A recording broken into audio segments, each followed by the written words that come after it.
انتهت الحرب في محافظة طعطة. نحن بدأنا الحرب من 3 أيام. هذا عندهم مشروع صغير إمامي واضح. انه الشعار ضد امريكا واسرائيل انه يريدوا يضروا بعلاقاتنا مع الولايات المتحده الامريكيه، وانه تتحول علاقتنا الى خصومه مع امريكا، لانه هذا شعار يرفع امام رئيس الدوله. جاء الخلاف من هناك معهم ولا ما كان في مشروع صغير إمامي واضح. 6 حروب عدوانيه طاحنه شنتها السلطات اليمنيه على ابناء شعبها المناهضين للهجمه الامريكيه على الامه الاسلاميه. قتل فيها عشرات الآلاف من الأبرياء وهجرت آلاف العائلات. سحوا مشتريات الأسلحة الحديثة نشتريها. اقتصاد الحرب دمر الاقتصاد، وتنمية المعارك أوقفت عجلة التنمية. هذه الملايين من الريالات والدولارات والله ما كنا نريدها أن نشتري بها أسلحة أو ذخائر أو معدات. معادلة المتارس بدلا من المدارس أصابت العملية التعليمية في مقتل. وبناء المتارس والتحصينات بدلا من المدارس. سنبني المتارس. تنتهي الحرب لتبدأ، وتبدأ لتنتهي. نحن بدأنا الحرب من 3 أيام.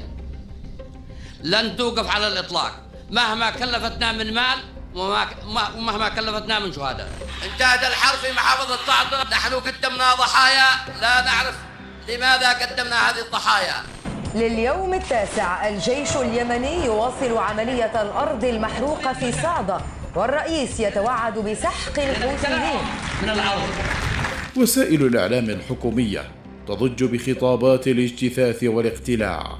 ونحن مصممون وصادقون فيما نقول إننا سننهي هذا السرطان الموجود في محافظة طعطة أو أينما وجد.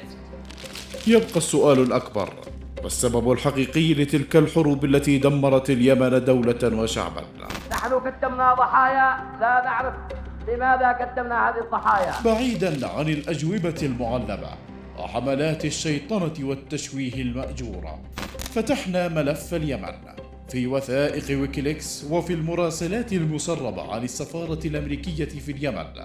وجدنا الحقيقة مقيدة تحت عنوان سري غير قابل للنشر. دماءنا تسكب في حرب سفيان وفي صعطة، ولن نتراجع أو نتقهقر على الإطلاق. في 15 من مايو عام 2005، أي قبل نهاية الحرب الثانية بعدة أيام، جرى اجتماع بين الرئيس صالح وبين السفير الأمريكي في اليمن توماس كراتجسكي، والذي لخص وقائع الاجتماع في برقية دبلوماسية تحت عنوان صالح والسفير يناقشان مزاعم تدنيس القرآن والتمويل العسكري الأجنبي وتمرد الحوثي.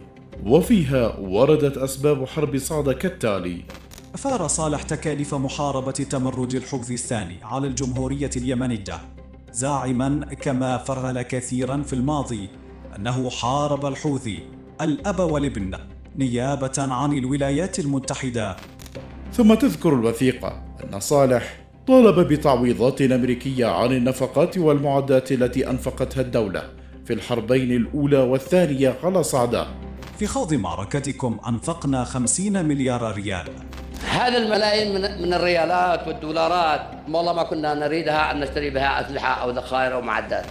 في الوقت الذي يخوض صالح معارك أمريكا بأموال اليمن ودماء أبنائه، يتذمر صالح من شحة المعونات الأمريكية، ويدون السفير ذلك بقوله: أصر الرئيس على أن الولايات المتحدة ملزمة بدفع ثمن بعض هذه الأضرار، قائلا: أم تفضلون أن أسمح للحوثيين بالهتاف الموت لأمريكا في شوارع صنعاء إذ كنتم لا تبالون، فسأدعهم يقولون ما يشاءون. حاول صالح أن يستثمر في حربه ضد شعار البراءة، لكن الشعار لم يتوقف عن كسر حاجز الصمت وتعميم حالة السخط ضد أمريكا وعملائها. ولم يتمكن صالح من أن يفي لأمريكا بمنع الصرخة في وجه المستكبرين. حطم القيد ولا تدمع القيد والله اني اكبر رغمامكم الرئيس رفع السجن ولا ودعه اللي تريد منه المجرم السجان ولا الحبيس.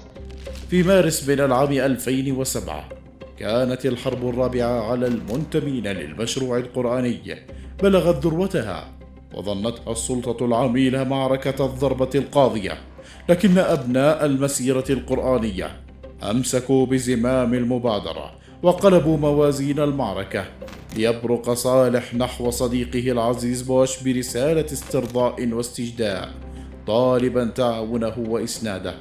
ويكشف ويكليكس الوثيقة تحت عنوان: رسالة من الرئيس علي عبد الله صالح إلى الرئيس جورج دبليو بوش بشأن نزاع صعدة. تخلو الرسالة من العناوين التي يروجها صالح أمام جماهيره ومن يغرر بهم، ويتحدث عن صلب المشكلة وسببها الرئيسي، فيقول: نحن نواجه أحداث هذه المواجهات منذ عام 2004 من قبل العناصر المتطرفة والإرهابية التي تردد شعار الموت لأمريكا، الموت لإسرائيل. هذه هي الحقيقة التي صرح بها شهيد القرآن السيد حسين بدر الدين الحوثي رضوان الله عليه في مقابلته المقتضبة مع إذاعة BBC أثناء معارك الحرب الأولى.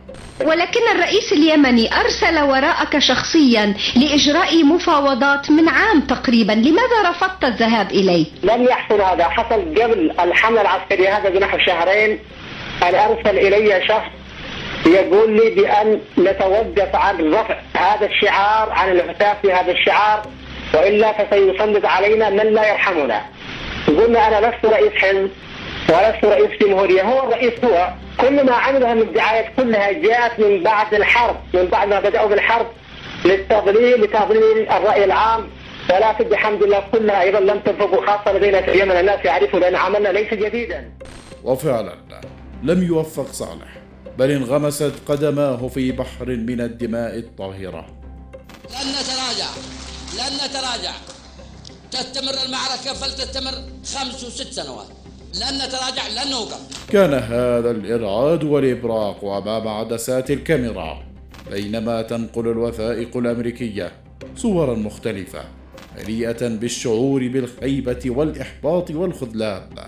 وهذا ما تؤكده الوثيقة الثالثة، والتي تنقل مجريات اجتماع بين صالح ونائب مستشار الأمن القومي الأمريكي جون برنيان، والمذيلة بتوقيع السفير الأمريكي ستيفن سيتش بتاريخ 15 من سبتمبر عام 2009. أكد صالح مدعيا الحاجة إلى زيادة المساعدات والدعم. إن هذه الحرب التي نشنها هي حرب نيابة عن الولايات المتحدة، الحوثيون أعداؤكم أيضا، مستشهدا بمقطع فيديو لأنصار الحوثيين وهم يهتفون الموت لإسرائيل، الموت لأمريكا.